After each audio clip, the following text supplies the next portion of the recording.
So I just got back from a self-esteem crushing bike ride, and I figured what a better time than to start something that might also further crush my self-esteem. And that thing is starting a new project here on this roof. The paint is incredibly thick. This is a roof from like probably 86 or 87, and I bought it from Florida. It's obviously, we could call it a slick top these days. There's no sunroof. My objective here is to strip the paint off and hit it with etching primer on like the main part, and then the areas that I'm going to weld and spot weld to the chassis when I get it back, I'll probably like not prime those or just leave like a really light coat that I can sand off easily.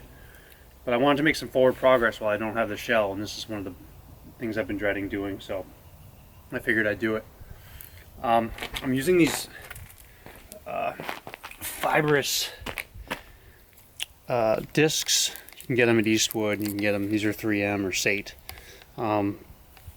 They work really well. It's super loud. I'll probably do a clip in a second on how this goes, but the edges of the roof are pretty stiff, but when you get towards the middle, it's very soft, and you have to be really careful. There's no support anymore because I've cut out the supports underneath. Obviously, the easier way to do this would have been to get a brand new roof panel, but you can't buy these anymore, so I'm trying to go really easy. And here, it's basically just the weight of the angle grinder itself going over and over and over, and not pressing into it at all, which makes the paint take a long time. This is like serious 80s toxic paint. So I'm doing it outside, and I have a mask when I do it. So that's the progress. Let's give a little example here of what this looks like. I'll get my stuff on. So this disc is about, I don't know, 50% worn out. It gets angled after you go for a while. It works best when you can work at the outside edge and get a lot of tip speed. This back part, this is going to get cut off, so I'm not going to go crazy here. I don't care about this area. I do care about the gutters, so I'm going to pinch weld. I can't really get in the gutters with this, so I'll try something else, but I'll show you how slow this goes. I've been at this for over an hour. Here's the center.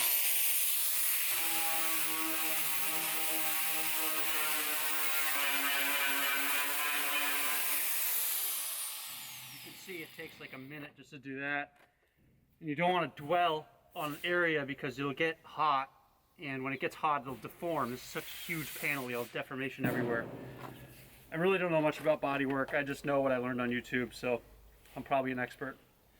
Anyhow, onward. We're going to keep doing this over and over.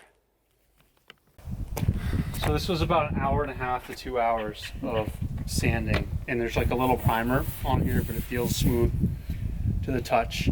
I might like sand it with a piece of sandpaper or something to try to get everything uniform. This is a test for so many things. I'm testing acetone to clean it. I'm testing whether the sprayer is acetone compatible, and the reason I'm doing this is because when the body comes back, it's going to have a light oil on it that I need to clean off before I prime it.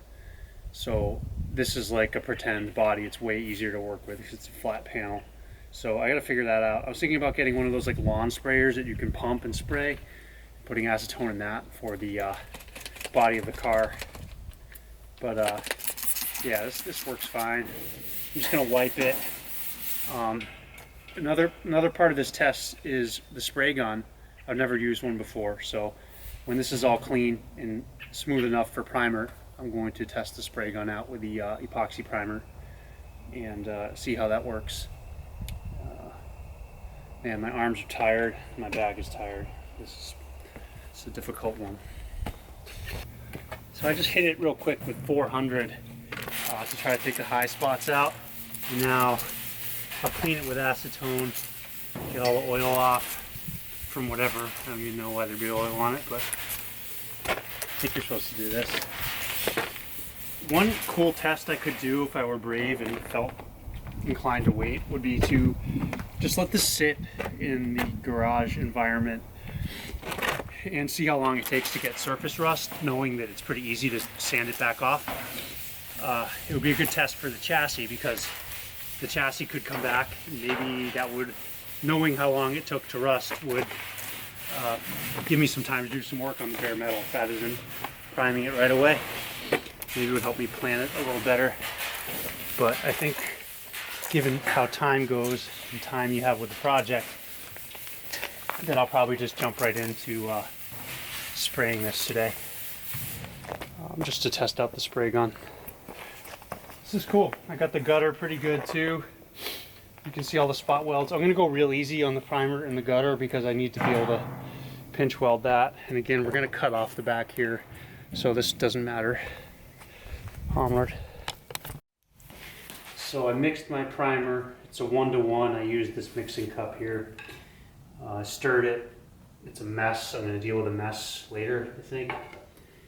I'm trying to be scientific about this, but I really don't know what I'm doing. So I set up the gun. I read the instructions again for the gun. This is tight. I'm going to regulate my pressure here at the gun like they recommended.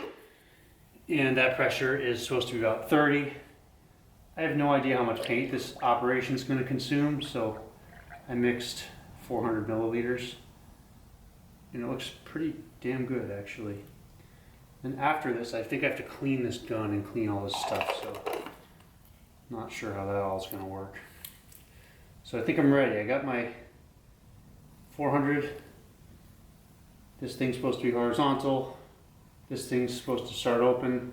This is regulated to 30. Let's go screw this up. So I practiced on a box. Now I'm going to try this. I'm pretty good with spray painting, but I've never used an airbrush.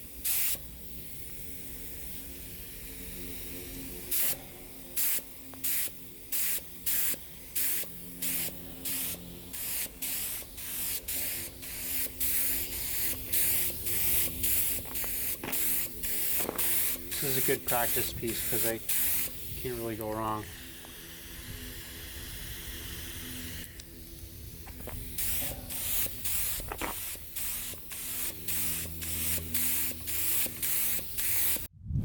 This is done for now. Again, I'm not like super worried about the texture or anything because it's going to get sanded a million times and worked with and flipped over and all this, but I just wanted to try the gun to get the paint off, to protect it, all that. I didn't use, it's good to know how much paint I used. About half of what I mixed, so I wasted a little bit, unfortunately. So I used 200 milliliters of paint, of primer. We'll see how this dries up. Might not have been a great idea to do it right in the sun, but here we are. First try. That was a lot of work. Catch you next time.